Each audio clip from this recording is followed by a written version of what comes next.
요한일서 말씀을 함께 봉독했는데요. 우리 요한일서를 기록한 이 사도 요한은 여러분이 아시다시피 예수님의 제자 중에서도 제일 오랫동안 이 땅에 있었고 제일 마지막까지 생존해 있었던 그런 사도였습니다. 오래 산다는 것은 하나님께서 우리에게 주신 참 복 중의 복이죠. 그렇지만 그렇다고 그가 그 긴 세월 동안 그의 생애가 순탄했던 것만은 아닙니다. 여기 계신 분들 중에서는 일제시대를 겪으시고 또 6.25 동란을 겪으신 분들이 적지 않으리라 생각이 됩니다. 보릿고개와 가난한 그런 시절들을 겪지 않으신 분은 이 자리에 아마 거의 없을 것이라 생각을 합니다. 사도 요한의 생애도 다르지 않았습니다. 야고보와 함께 세베대의 아들이었던 요한은 갈릴리 바다에서 아버지의 생업을 이어서 살아가던 어부였지만 예수님의 제자가 되어서 3년 동안을 예수님과 동행하였습니다. 그리고 예수님께서 죽으시고 부활하신 이후에는 예루살렘 교회의 기둥 같은 그런 존재 중에 하나였습니다.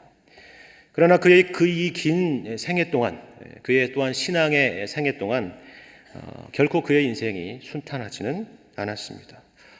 기독교 초기에는 동족 유대인들의 박해가 있었고 후에는 로마 제국의 박해 시간들을 겪어야 했습니다. 그리고 예수님께서 제자들에게 말씀하신 것처럼 주후 70년에 로마에 의해서 사랑하는 조국 예루살렘과 유다가 멸망하는 것을, 그 나라가 사라지는 것을 몸소 경험해야 했습니다. 만일 이러한 상황이라면, 이런 상황을 겪고 있다면 우리는 이럴 때일수록 교회가 뭔가 내부적으로 정말 하나가 되고 똘똘 뭉쳐있고 서로 사랑하고 격려하는 그런 공동체였으리라 우리는 생각을 하죠. 그러나 여러분이 요한서신의 말씀들을 읽어보신다면 꼭 그렇지만은 않았구나 하는 것을 여러분이 알게 될 것입니다. 내우외환이라 하죠. 그 말이 딱 맞는 것처럼 그러한 어려움을 겪었다 하는 것입니다. 우리의 개인들의 신앙들이 그러한 것처럼 교회의 사정도 만만치가 않았습니다. 도덕적으로 타락하고 또 성도들끼리 서로 사랑하지 않고 예수를 믿는다고 하면서 주님께서 우리에게 명령하신 계명들은 지키지도 않고 세상을 사랑하는 자들이 교회 가운데 있었습니다. 이단적인 가르침으로 교회를 떠나고 무엇보다도 가장 심각했던 문제는 예수님께서 이 땅에 육체로 오신 것을 부인하는 자들도 교회 가운데 있었다 하는 것입니다. 제가 늘 말씀드리죠.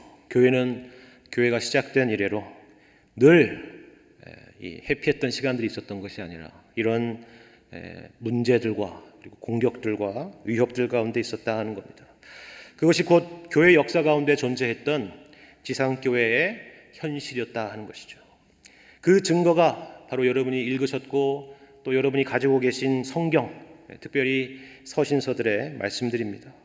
서신서의 내용들이란 주로 이런 수많은 문제들을 염두에 두고 때로는 잘한다라고 격려하고 때로는 엄한 말로 경고하기도 하면서 성도들을 바로 세워가는 그런 내용들의 말씀들을 담고 있는 겁니다. 마치 자식을 대하는 부모의 마음과 같은 것이죠. 그러나 아무런 기준도 없이 개인적인 생각과 감정으로 그렇게 할 리는 없습니다. 그러면 그 기준이 무엇이냐? 우리 주님께서 이 땅에 오셔서 친히 우리에게 보이시고 말씀하시고 가르쳐 주신 복음의 내용입니다. 다시 말해서 이 말은 우리가 신앙생활 혹은 우리가 교회 생활을 해나가면서 겪는 여러 가지 문제들을 해결하게 되고 또 바로잡는 그 기준은 다른 어떤 것이 아니라 우리가 이 복음으로 세워지고 다시 복음으로 우리 자신의 신앙들을 확인받는 것이라 하는 것입니다. 말씀드린 것처럼 이 서신이 쓰여질 당시에 사도 요한은 살아남은 마지막 사도였을 뿐만이 아니라 나이나 신앙의 연륜으로 보나 인생의 경험으로 봤을 때 그 누구에게도 뒤지지 않는 그런 사람이었을 것을 여러분 기억해 보시기 바랍니다. 우리가 만일 그런 사도 요한과 같은 그런 상황, 그런 위치에 있는 사람이라면 우리는 후배 성도들이나 이런 문제를 안고 있는 교회들에게 어떤 내용으로 권고하겠습니까? 아마 자기의 경험을 말해주거나 자기가 생각하는 판단들을 근거로서 이러저러한 훈계들을 하기가 쉬울 것입니다. 아니면 그런 인생의 또 신앙의 경험들을 토대로 내가 생각하는 뭔가 새로운 아이디어나 새롭게 교회가 나아가야 될 비전이나 그런 방향들을 제시했을 수도 있을 것입니다. 그러나 사도 요한은 전혀 그렇게 하지 않았습니다. 이러한 문제를 안고 있는 교회들을 향해서 편지를 쓰면서 그 목적에 대해서, 이 편지를 쓰는 이 목적에 대해서 이렇게 말씀하고 있다는 것을 우리가 주목해 보셔야 됩니다. 우리 한 두어 장 넘기시면 5장 13절의 말씀에 이 요한 서신을 쓰는 목적에 대해서 분명히 우리에게 말해주고 있습니다. 5장 13절 말씀을 보니까 내가 하나님의 아들의 이름을 믿는 너희에게 이것을 쓰는 것은 너희로 하여금 너희에게 영생이 있음을 알게 하려 함이라 하는 것입니다. 누구에게 쓴다고요? 하나님의 아들의 이름을 믿는 너희에게, 이미 믿고 있는 너희에게, 안 믿는 너희에게가 아니라 이미 믿는 너희에게 이 글을 쓴다. 무엇을 알게 하려 한다고요? 너희에게 영생이 있음을 알게 하려 하는 것이다 하는 겁니다. 새로운 것이 아닙니다. 교회가 어려우니까 우리는 이번에 새로운 프로그램을 도입해 봅시다 하는 이야기를 하는 것이 아닙니다. 그런 말을 하고 있지 않습니다. 너희가 그런 행동, 제가 앞서 말씀드렸죠. 그런 모습을 보이는 것을 보니까 너희들 중에는 예수 안 믿는 사람들이 많구나, 예수 안 믿는 것이 분명하구나 라고 하는 그런 말도 아닙니다. 이미 그들은 하나님의 아들의 이름을 믿는 자들입니다. 하나님께서 그리스도 안에 주신 영생을 소유한 자들입니다. 바로 저와 여러분 같은 사람들이라 하는 것이죠. 그런데 그런 우리에게 다시 한번, 아니 항상 우리가 이 복음의 내용이 무엇인가, 이 복음의 메시지가 무엇인지를 알아야 한다라고 권고하는 것입니다. 우리는 보통 예수를 믿고 신앙생활을 하다 보면 두 가지의 태도를 취하는 사람들이 있기 마련입니다. 하나는 나는 과거에 한번 믿었으니까 됐다 하는 식이죠. 물론 어떤 의미에서는 맞는 말입니다. 우리가 두 번, 세 번 믿어야 구원받는 것이 아니죠. 왜냐하면 구원이라는 것은 우리의 어떤 의지적인 결단이 아니라 하나님의 은혜의 선물이기 때문에 그렇습니다.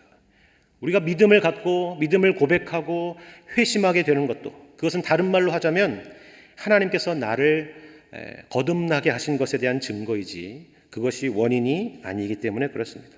그렇기 때문에 매번 나는 다시 예수님을 믿기를 원합니다, 그렇게 할 필요가 없는 것입니다. 그러나 제가 지적하고 싶은 문제는 이런 의미의 건강한 확신으로서가 아니라 그 과거에 처음 예수를 믿었던 그 경험에만 머물러 있고 더 이상 나를 변화시킨 그 복음의 의미가 무엇인지에 대해서 관심도 없고 알려고도 하지 않는 그런 모습에 대한 것입니다. 그래서 구원의 확신이라는 것을 다시 그 복음의 말씀을 통해서 점검하고 또 확인하는 방식으로 가지 않고 늘 처음 예수 믿었을 때 그때의 시간으로, 그때의 과거로만 돌아가려고 하는 것을 말하는 것입니다. 제가 신앙생활을 오래 하신 분들과 신앙에 대한 이야기로 대화를 하다 보면 깜짝깜짝 놀라는 것 중에 하나가 우리가 믿고 있는 이 기독교 신앙에 대한 가장 기본적인 내용을 너무 모르고 있다 하는 사실입니다. 가장 기본적이고 가장 기초적인 내용인데도 잘 모르시는 분들이 적지 않았다는 것입니다. 물론 그분들만의 문제가 아니죠. 그것을 제대로 가르쳐야 될 사명을 부여받은 저와 같은 목회자의 책임이 크다라고 생각이 됩니다. 또 다른 태도는 이런 것입니다. 그런 것들은 이미 내가 다 안다. 수없이 들었다. 수없이 공부했다. 그러면 이제 우리는 앞으로 어떻게 살아야 할 것인가?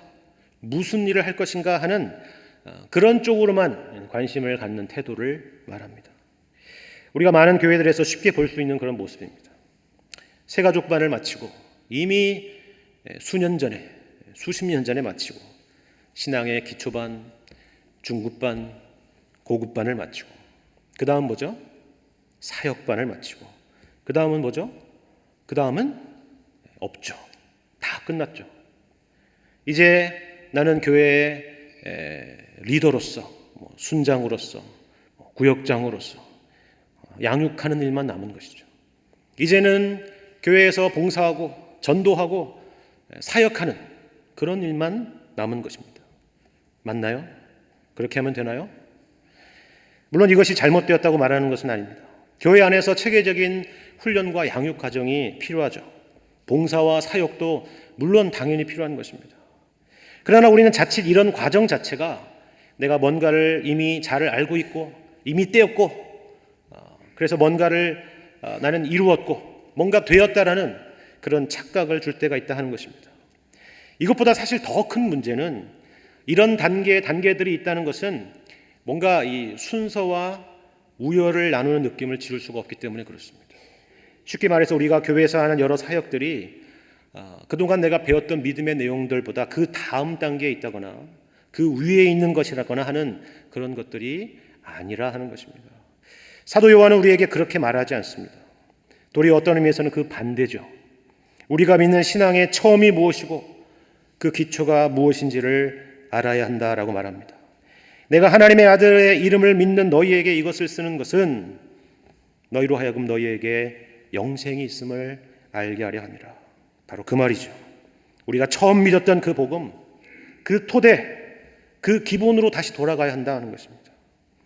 교회의 문제를, 그것이 바로 우리가 당면한 교회의 문제나 여러분 개인의 신앙의 문제를 바르게 볼 수 있는 길이고 우리가 무엇을 목표하며 살아가야 하는지에 대한 그런 내용이 된다 하는 것입니다. 그렇다면 그 내용이 무엇입니까? 그 내용이 오늘 본문의 말씀에는 이렇게 설명하고 있습니다. 다시 1장 말씀으로 돌아가서 1장 1절과 2절 말씀을 제가 읽어드리겠습니다. 태초부터 있는 생명의 말씀에 관하여는 우리가 들은 바요 눈으로 본 바요 자세히 보고 우리의 손으로 만진 바라.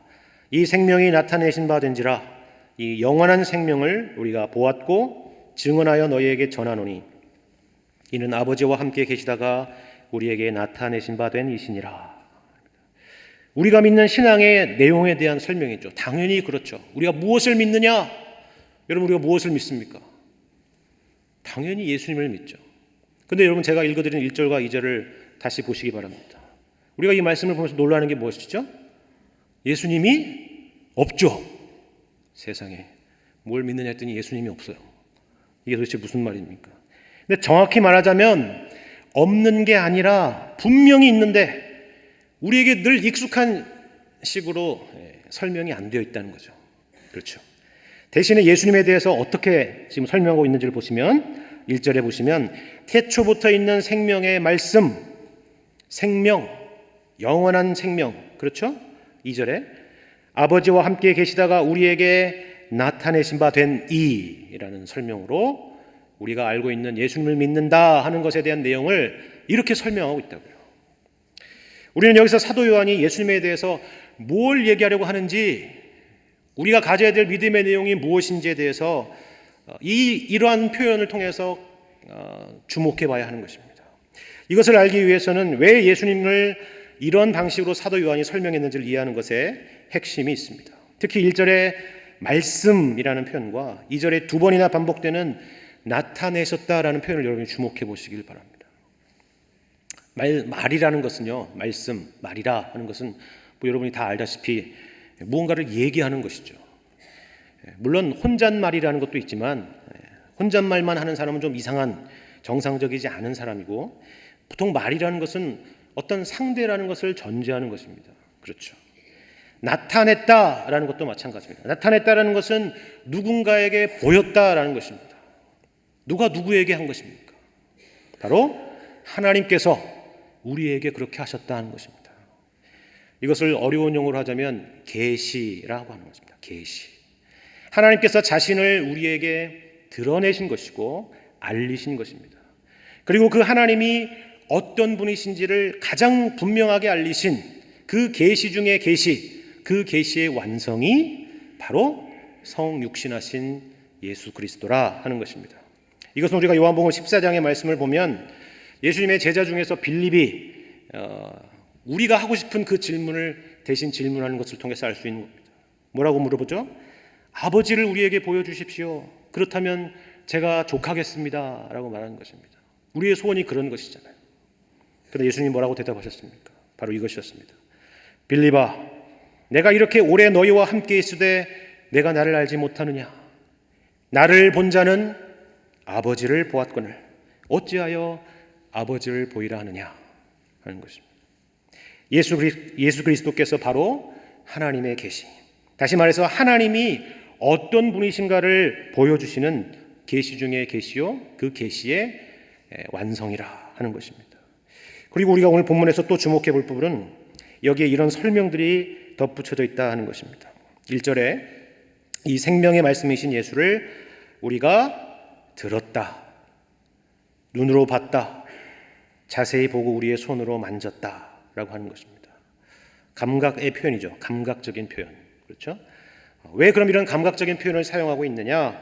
그것은 바로 하나님의 생명의 말씀이신 예수 그리스도께서 역사 안으로, 우리 안으로, 우리와 같은 모습으로, 그렇게 실제적인 모습으로 우리에게 오셨다라는 것을 생생하게 강조하기 위해서 하신 것입니다. 이 영원한 생명이 우리에게 이처럼 분명하고도 확실하게 나타났다 하는 것입니다. 제가 이 말씀을 드리면 우리는 또 앞서서 말씀드린 빌립처럼 생각할지도 모르겠습니다. 좋다, 나도 그러면 이런 사도들처럼 우리 주님을 꿈에서라도 만나 뵀으면 좋겠다.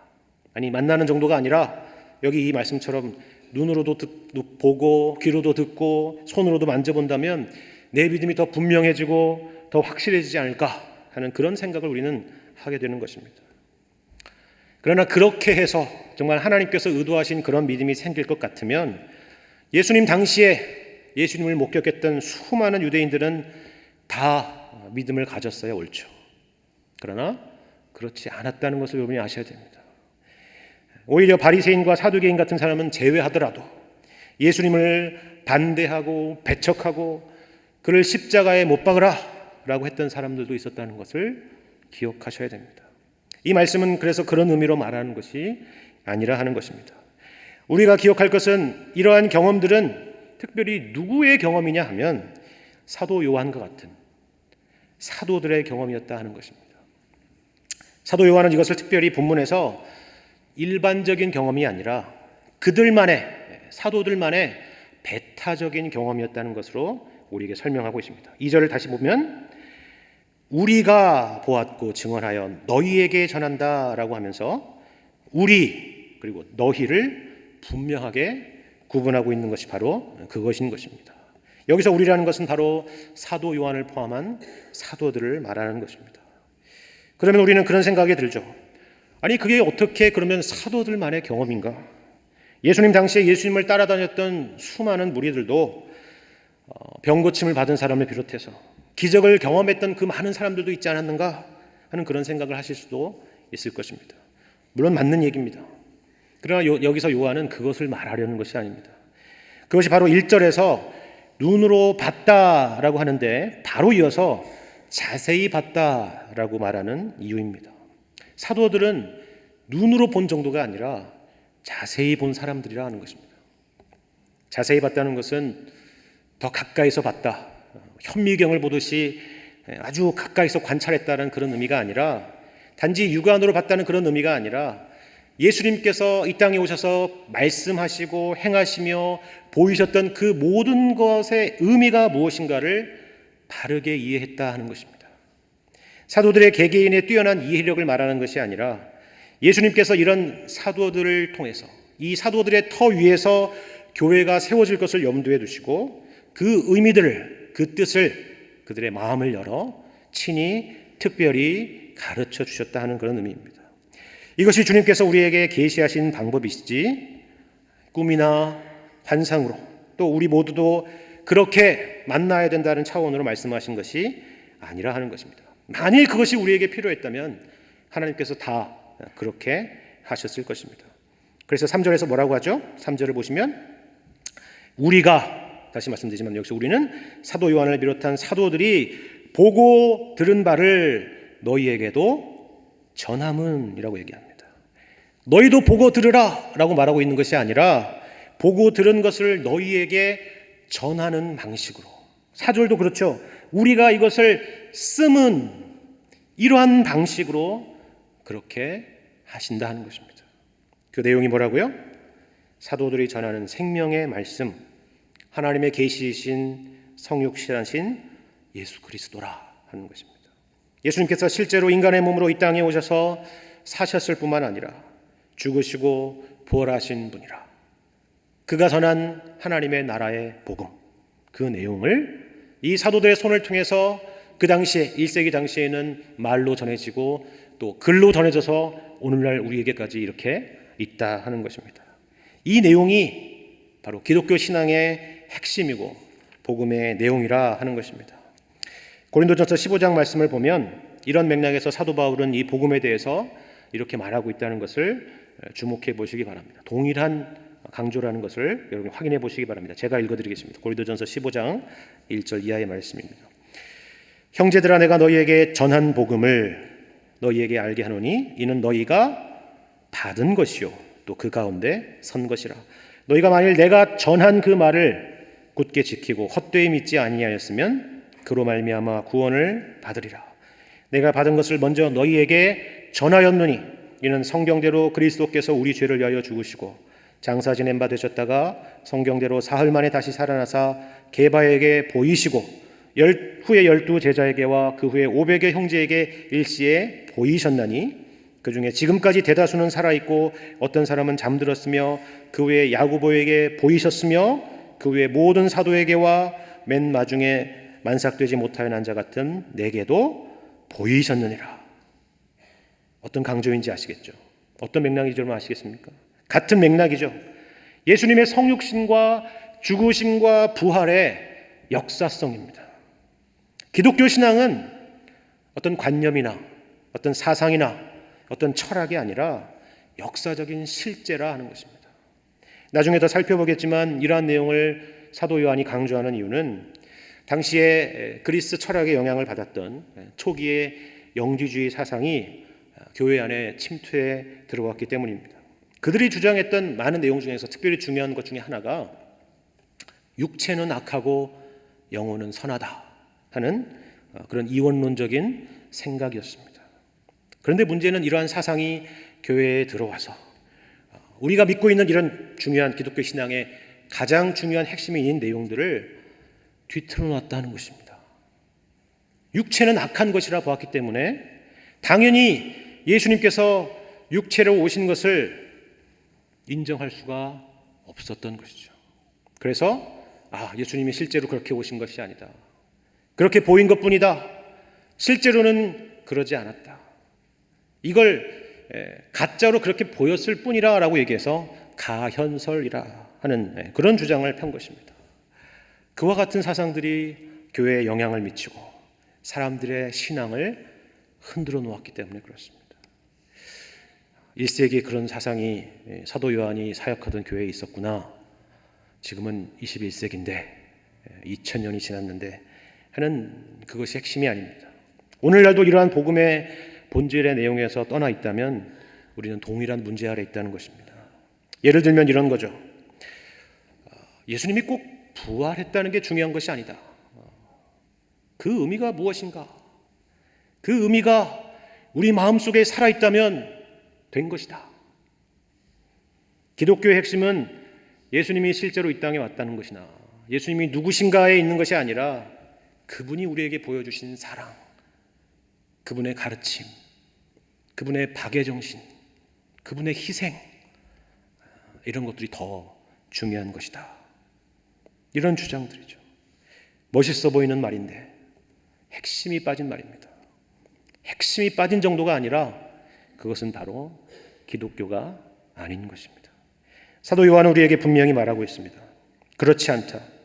예수는 실제로 육체로 역사 속으로 우리 가운데 오신 분이시다.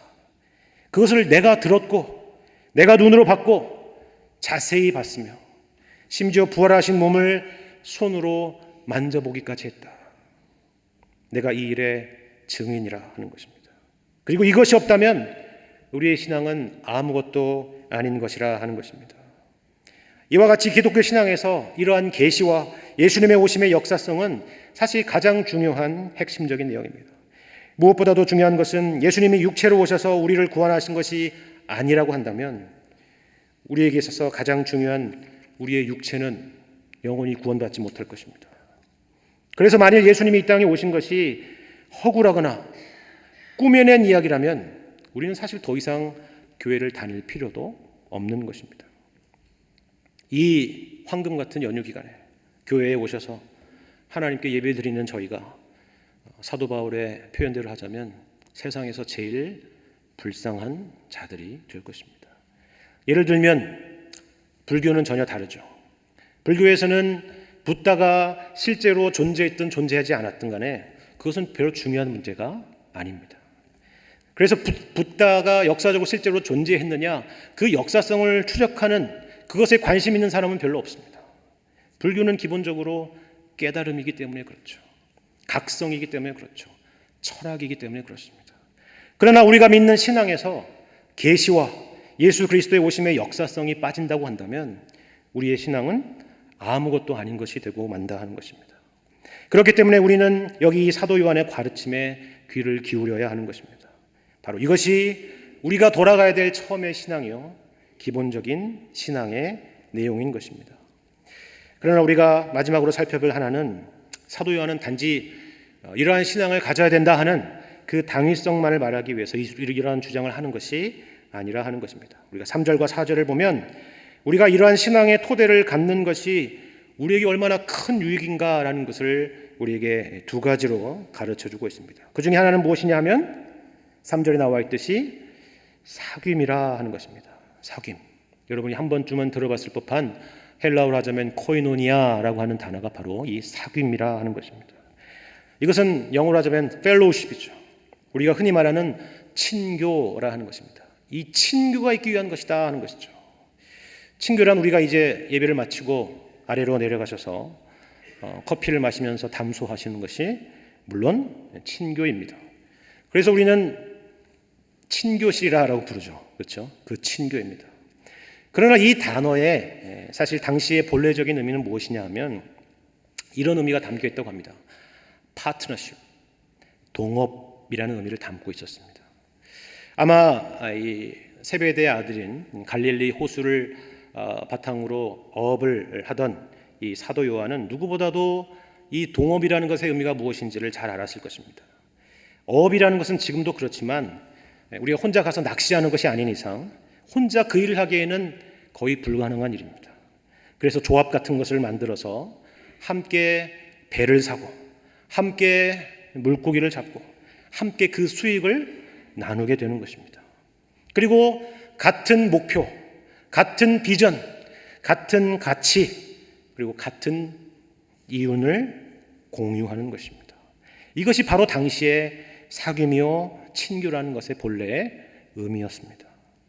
이와 마찬가지로 우리 가운데 사귐이 있다는 것은 주님의 뜻이 사도들의 뜻이요 또한 그 사도들의 뜻이 또한 우리의 뜻이라 하는 그런 의미가 되는 것입니다. 같은 목표, 우리 주님이 가지셨던 같은 목표, 같은 가치, 같은 이익을 공유하는 것입니다. 여러분 달란트 비유를 기억하십니까? 한 달란트 받은 사람에게 있어서 주인이 어떤 사람인가와 나머지 다른 사람들에게 있어서 주인은 전혀 다른 사람이었죠. 보소서, 내가 또 5달란트를 남겼나이다. 여러분 이 대답에서 뭘 느낄 수 있습니까? 여기는 기쁨이 담겨 있죠. 많이 남겼다는 게 핵심이 아니라 주인의 소유고 주인의 것인데 마치 자기 일처럼 하고 그것이 자기 기쁨인 것처럼 대답하는 것입니다. 그래서 주인이 칭찬을 했을 뿐만이 아니라 역시나 마찬가지로 이 종은 주인의 즐거움에 참여하게 되는 것이죠. 바로 사귐, 친교라는 것이 바로 이와 같은 것입니다. 그러나 사귐 혹은 친교라는 것은 동시에 그 반대로 그런 기쁨과 그런 이익을 공유하는 것만이 아니라 우리가 겪는 고통도 주님께서 공유하신다는 그런 의미이기도 한다는 것을 기억하시기 바랍니다. 우리가 아플 때 주님도 아파하십니다. 우리의 연약함을 체휼하십니다. 왜 그렇다고요? 동업자이기 때문입니다. 그것이 친교이고 교제이기 때문에 그렇습니다. 우리가 보고 들은 바를 너희에게도 전함은 너희로 우리와 사귐이 있게 하려 함이니 우리의 사귐은 아버지와 그의 아들 예수 그리스도와 더불어 누림이라. 바로 이러한 은혜가 우리 가운데 있는 것입니다. 두 번째는 사절에 나온 대로 우리의 기쁨을 위한 것입니다. 우리가 이러한 믿음의 내용의 의미를 알고 깨닫게 될 때에 하나님께서 우리에게 주시는 기쁨을 누리게 되리라 하는 것입니다. 신앙생활의 기쁨은 다른 곳에 있는 것이 아닙니다. 말씀드린 것처럼 이 사도 요한이 우리에게 강조하는 것처럼 우리가 이 복음의 본질로 돌아갈 때 주님께서 이 땅에 오신 이유가 무엇인가, 그분이 오셔서 행하시며 몸소 겪으신 그 모든 일들을 우리가 기억하며 우리 마음에 간직하게 될 때 우리 마음에 기쁨이 있다 하는 것입니다. 이러한 것들은 여러분이 이미 맛보셨을 것입니다. 그렇지 않습니까? 우리가 늘 추억하는 처음 믿음, 처음 사랑의 감격, 그것은 단지 분위기에 취해서 어떤 감정적으로 반응했던 것이 아니라 이러한 하나님의 말씀에 근거한 복음들의 내용들 때문이었을 것입니다. 하나님의 아들이신 예수 그리스도께서 이 땅에 오셔서 나와 같은 죄인된 나를 위해서 죽으시고 부활하셨다. 그것이 단지 어떤 개념이나 사상이나 철학이 아니라 생명의 말씀이 주님과의 인격적인 만남으로 경험되셨을 것입니다. 주일이 기다려지고 시간이며 물질이며 재능을 바쳐도 아깝지 않았을 것입니다. 피곤한 중에도 교회를 섬기는 일이 도리어 기쁨이었을 것입니다. 주님과의 교제, 성도와의 교제가 그 단어의 뜻이 뭔지도 몰랐지만 실제로 그렇게 교제하시며 살았을 것입니다. 사람들과 만나서 대화하는 주제가 하나님에 대한 것이요 성경과 신앙에 대한 것이었을 것입니다. 그 교제와 기쁨, 우리 개인과 우리 교회가 다시 회복할 수 있는 길, 그것은 다른 것에 있지 않습니다. 사도 요한이 우리에게 말씀해 주신 대로 우리가 믿는 복음의 처음으로 기본으로 돌아가는 것입니다. 태초부터 있는 생명의 말씀, 우리의 영원한 생명 되신 예수 그리스도의 복음으로 돌아가는 것입니다. 우리가 이미 안다고 생각했던 것 다시 점검하시고 확인하시고 분명케 되셔서 우리 주님께서 우리에게 주시고자 하는 그 놀라운 기쁨을 다 누리게 되시는 여러분과 제가 되기를 주님의 이름으로 간절히 축원합니다. 함께 기도하겠습니다.